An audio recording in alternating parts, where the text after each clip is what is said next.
7 गते आफू अघि बढ्ने साथ देऊ भन्दै गत फागुन 7 गते पूर्व राजा ज्ञानेन्द्र शाहले आफू अघि बढ्ने साथ देऊ भन्दै वक्तव्यबाजी गर्नुभयो। त्यसको लगत्तै ठाउँ ठाउँमा स्वागत कार्यक्रम राख्दै जनमत भड्काउने काम सुरु गरियो। फागुन 25 गते कथित स्वागत सवारी आयोजना गरियो र चैत 14 गते समाज बिथोल्न लागि परेका एकजना अवाञ्छित व्यक्तिलाई आफ्नै निवासमा डाकेर कथित जनकमान्डर तोक्नुभयो र हिंसात्मक वारदातका लागि खटाउनुभयो। प्रारम्भिक अध्ययनमा यी सबै घटनाले स्पष्ट पार्छ पूर्व राजा ज्ञानेन्द्र शाहले संविधानको ऐतिहासिक निर्णयपछि भएको सम्झौताको उल्लङ्घन गर्नुभएको छ। त्यतिखेर नागरिकको हैसियतमा शान्त जीवन बिताउने नागरिकको कानुनी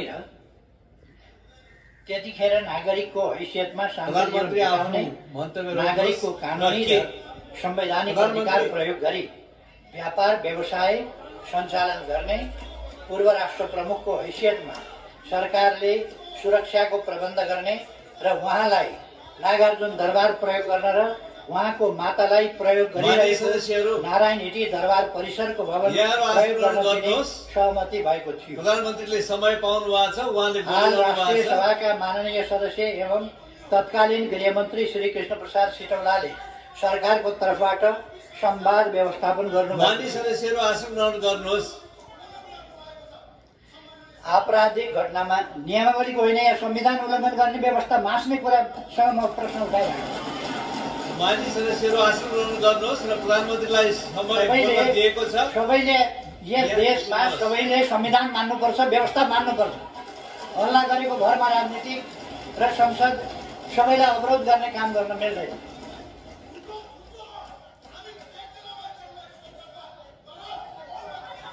हाल राष्ट्रिय सभाका माननीय सदस्य एवं तत्कालीन गृहमन्त्री श्री कृष्ण प्रसाद सिटौलाले सरकारको तर्फबाट संवाद व्यवस्थापन गर्नुभएको थियो। आपराधिक घटनामा संलग्न कसैले पनि उन्मुक्ति पाउनुहुन्न।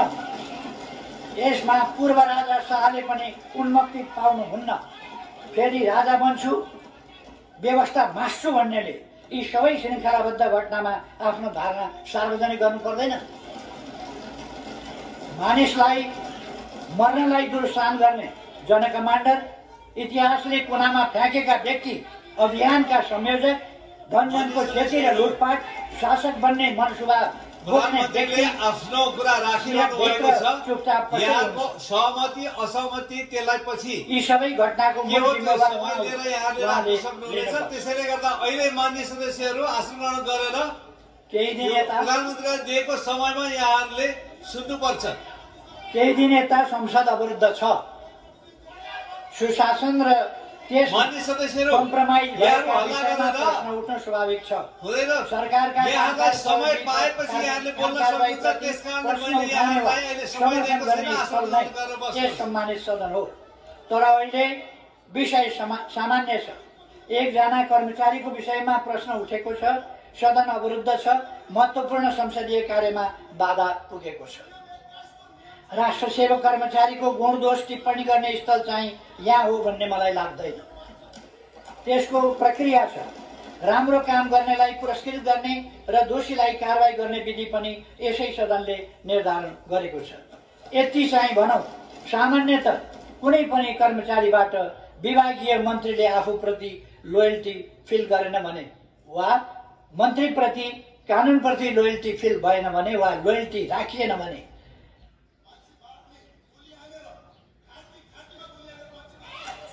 मान्य सदस्य यहाँलाई समय दिएको छैन। त्यसकारण यहाँ नबोल्नु होला। मान्य सदस्यहरू आसन ग्रहण गर्नुहोस्। यहाँबाट अनुमति लिएर मात्रै बोल्नको लागि म मान्य सदस्यहरूलाई विशेष निर्देशन गर्दछु। अनुमति नपाइकन तल मान्यहरू कोही पनि नबोल्नुहोस्। अनुमति पाएको प्रधानमन्त्रीले छ, उहाँको भनाइ सुन्नुहोस्। परीक्षण पनि होला, हुने ठाउँमै होला। त्यो पनि त्यस्तो अवस्थामा सरुवा गर्ने, जगेडामा राख्ने, स्पष्टीकरण माग्ने, नसिहत चेतावनी दिने वा पदमुक्त गर्ने सम्मका काम गरिन्छ। यो अहिलेको सरकारले मात्रै होइन, जहिलेको सरकारले पनि गर्छ। अहिले पनि भएको छ, जहिले पनि भएको छ।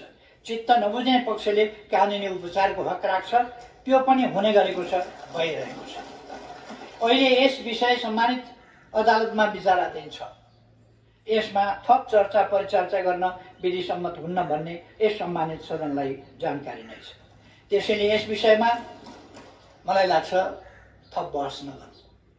अहिलेको परिस्थितिमा ससाना विषयहरूमा ठुलो बहस विवाद चलाउने परिस्थिति पनि होइन, अवस्था पनि छैन। अहिले संविधानको रक्षा, जनताले लडेर ल्याएका अधिकारहरूको रक्षा, लोकतन्त्रको रक्षा, संघीय लोकतान्त्रिक गणतन्त्रको रक्षा र त्यसको सफल कार्यान्वयनको समय हो। त्यसका लागि सिङ्गो सदन एक हुनुपर्ने आवश्यकता छ। हामीले सुनेका छौँ व्यवस्थाका विरुद्ध, प्रणालीका विरुद्ध, लोकतन्त्रका विरुद्ध, संविधानका विरुद्ध ललकारेर त्यसलाई नै अस्वीकार गर्ने र त्यसका निम्ति विभिन्न प्रकारका असंवैधानिक, गैर कानुनी र समाजलाई नोक्सान पुर्ने गम्भीर अपराधिक क्रियाकलाप गर्ने सम्मका क्रियाकलापहरू भइरहेका छन्। यस्तो बेलामा सिङ्गै समाज गम्भीर हुन पर्दछ। यस्तो बेलामा सिङ्गै समाज गम्भीर भएर यस्ता कुराहरूलाई रोक्न पर्दछ। हाम्रो ध्यान त्यतापट्टि जानुपर्छ भन्ने मलाई लागेको छ। कहीँ कतै सरकारको तर्फबाट कुनै काममा या कुनै नीतिमा, कुनै व्यवहारमा कहीँ कमी कमजोरी भएको छ भने सरकार आलोचना सुन्न तयार छ, तर ती आलोचनाहरू संविधान र व्यवस्थाका कानुनका दायराभित्र र सामाजिक मूल्य मान्यताका दायराभित्र हुनुपर्दछ। जथाभावी भ्रम फैलाउने, जथाभावी क्रियाकलाप गर्ने, जथाभावी बोल्ने जस्ता कुराहरू यो कहीँ पनि स्वीकार्य हुन सक्दैन।